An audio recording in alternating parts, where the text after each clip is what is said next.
اور اسی کے پاس غیب کی کنجیاں ہیں جن کو اس کے سوا کوئی نہیں جانتا،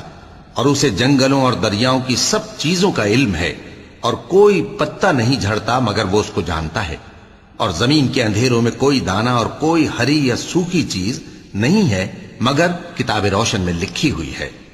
اور وہی تو ہے جو رات کو سونے کی حالت میں تمہاری روح قبض کر لیتا ہے، اور جو کچھ تم دن میں کرتے ہو اس سے خبر رکھتا ہے، پھر تمہیں دن کو اٹھا دیتا ہے تاکہ یہی سلسلہ جاری رکھ کر زندگی کی مدت معین پوری کر دی جائے، پھر تم سب کو اسی کی طرف لوٹ کر جانا ہے، پھر وہ تم کو تمہارے عمل جو تم کرتے رہتے ہو ایک ایک کر کے بتائے گا، اور وہ اپنے بندوں پر غالب ہے اور تم پر نگہبان مقرر کیے رکھتا ہے، یہاں تک کہ جب تم میں سے کسی کی موت آتی ہے تو ہمارے فرشتے اس کی روح قبض کر لیتے ہیں اور کسی طرح کی کوتاہی نہیں کرتے۔ پھر قیامت کے دن تمام لوگ اپنے مالک برحق اللہ تعالی کے پاس واپس بلائے جائیں گے۔ سن لو کہ حکم اسی کا ہے اور وہ نہایت جلد حساب لینے والا ہے۔